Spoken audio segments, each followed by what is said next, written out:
আসসালামু আলাইকুম ওয়া রাহমাতুল্লাহি ওয়া বারাকাতুহু। প্রশংসা আল্লাহ তাআলার জন্য, আলহামদুলিল্লাহ। দরুদ তাসলিমাত বর্ষিত হোক নবী মুহাম্মদ সাল্লাল্লাহু আলাইহি ওয়াসাল্লামের উপর, সাল্লাল্লাহু আলাইহি ওয়াসাল্লাম। আল্লাহুম্মা সাল্লি ওয়া সাল্লিম আলা নাবিয়্যিনা মুহাম্মদ। আজকে যুলকাদা মাসের 30 তারিখ। কত তারিখ? 30 তারিখ। আজকে মাগরিবের সময় এই মাস শেষ হয়ে যাবে। তারপরে যে মাস পড়বে সেটা হচ্ছে যুলহজ মাস। যুলহজ মাসের 10 তারিখ আমরা ঈদুল আযহা উদযাপন করব ইনশাআল্লাহ। সেক্ষেত্রে এই যে সামনে যে বৃহস্পতিবার, এই বৃহস্পতিবার বাদ দিয়ে পরের বৃহস্পতিবারই ঈদুল আযহা, ঈদের দিন। আলহামদুলিল্লাহ। তো যেহেতু যুলহজ মাস আজকে মাগরিবের সময় পড়ে যাচ্ছে, আমরা 3 থেকে 4টি আমল আজকে জেনে নেব এবং সেটা আদায় করার চেষ্টা করব ইনশাআল্লাহ। 1 নাম্বার, আজকে মাগরিবের আগেই আমরা নখ এবং চুল কর্তন করব। নখ এবং চুল যাদের বড় হয়েছে তারা আমরা এই মাগরিবের আগেই কেটে নিব। এই 10 দিন চুল এবং নখে কোনো হাত দিতে পারবো না, হাত দিতে পারবো না মানে কাটতে পারবো না।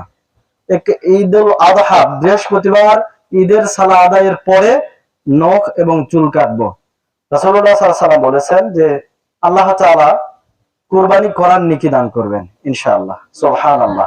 তাহলে 1 নাম্বার কি? নখ চুল কাটা থেকে আজকে মাগরিবের পর থেকে বিরত থাকবো, অর্থাৎ মাগরিবের আগে আমরা কেটে নিব ইনশাআল্লাহ। এখান থেকে গিয়ে এই কাজটা করব, এটা 1 নাম্বার। 2 নাম্বার, সিয়াম পালন। জমাইকা সাহাবী থেকে বর্ণিত, আল্লাহ রাসূল সাল্লাল্লাহু আলাইহি সাল্লামের কোন একজন স্ত্রী তিনি বলেছেন যে জিলহজ মাসের প্রথম 9 দিন আল্লাহ রাসূল সাল্লাল্লাহু আলাইহি সাল্লাম সিয়াম পালন করতেন।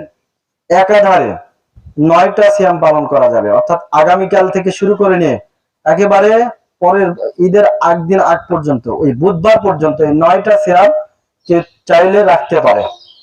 সুবহানাল্লাহ।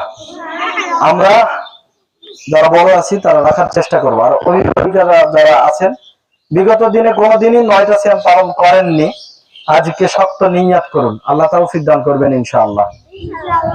এরপরে 3 নম্বরে, আজকে মাগরিব থেকেই তাকবীর পাঠ শুরু হবে। তাকবীর 2 প্রকার, এক হচ্ছে তাকবীরে মুতলাক আর একটা তাকবীরে মুকাইয়াদ।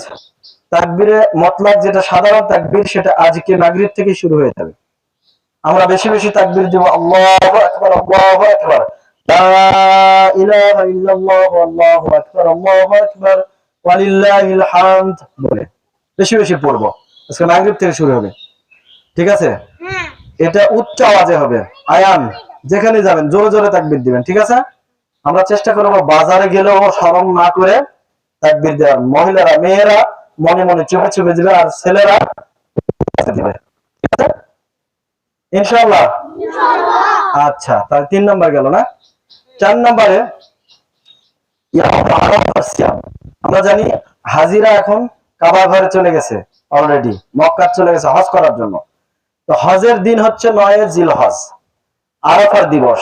সৌদি আরবের যেদিন 9 তারিখ হবে জিলহজ মাসের, ওই 9 তারিখে আরাফার দিবস, মানে আরাফা একটা স্থান, ময়দান, ওই ময়দানে হাজিরা অবস্থান করবেন। ওই দিনটাকে বলা হয় আরাফা। তো আমাদের দেশে ওটা হবে 8 তারিখ।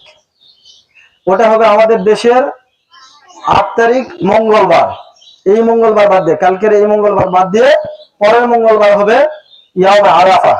এই আরাফার সিয়ামের ফজিলতে রাসূলুল্লাহ সাল্লাল্লাহু আলাইহি সাল্লাম বলেছেন, সাওমু ইয়াউমে আরাফা, আরাফার দিনের একটা সিয়াম, আহতাসিবু আলাল্লাহ, আমি আল্লাহর নিকটে কামনা করি, আশা রাখি, আইয়ু কাফির সানাতাল্লাতি ক্বাবলাহু ওয়া সানাতাল্লাতি বাদাহু, এই একটা সিয়াম পালন করে আল্লাহ বিগত মানে ছেড়ে আসা 1 বছর এবং সামনে আরো 1 বছরের 2 বছরের গুনাহ আল্লাহ মাফ করে দিবেন। সুবহানাল্লাহ। তাহলে এই মঙ্গলবার বাদ দিয়ে পরের মঙ্গলবারে ইয়াউমে আরাফার ওই একটা সিয়াম অবশ্যই রাখতে হবে, আমরা রাখবো ইনশাআল্লাহ। 9টা সিয়াম একাধারে যদি কেউ রাখতে পারি তাহলে তো হয়েই গেল, এর মধ্যে আরাফাও থাকলো। যদি না পারি অন্তত পক্ষে এই মঙ্গলবার বাদ দিয়ে পরের মঙ্গলবার কি করব? সিয়াম রাখবো ইনশাআল্লাহ। ইনশাআল্লাহ। এই মোট কয়টা আমলের কথা বললাম? 4টা। আর সম্ভবত 10 তারিখ ঈদুল আজহা হবে। আমরা ঈদুল আজহার দিনে ঈদগাহ মাঠে এসে সালাত আদায় করব সহি পদ্ধতিতে। এখানে আসার চেষ্টা করবেন প্রত্যেকেই, আল্লাহ সহজ করে দিক। আমরা ঈদের শুভেচ্ছা বিনিময় করব, কি বলে তাকাব্বালাল্লাহু মিন্নি ওয়া মিনকা, আল্লাহ তোমার পক্ষ থেকে আমার পক্ষ থেকে কবুল করে নিক। ঠিক আছে, মেলা খেলায় যাব না, ওই পটকাবাজি করব না, আর ওই যে পট পট পট পট করে বাজে যে খেলনাগুলো এগুলো কিনবো না, বেলুন কিনবো না, বাঁশি ক্রয় করবো না। মেলা খেলা যাওয়া থেকে বিরত থাকবে ইনশাআল্লাহ। মেয়ে বাচ্চারা যেমন তেমন হয়ে সাজুগুজু করে মেকআপ শেকআপ করে বাহিরে বের হব না। আল্লাহ তাআলা আমাদের এই যে ঈদুল আজহা এটাকে সঠিকভাবে উদযাপনের তৌফিক দান করুন। এই মার্কাজকে আল্লাহ তাআলা কবুল করে নিক। আমিন। ওয়া আখিরু দাওয়ানা আলহামদুলিল্লাহি রাব্বিল আলামিন। ওয়াসসালামু আলাইকুম ওয়া রাহমাতুল্লাহি ওয়া বারাকাতুহু।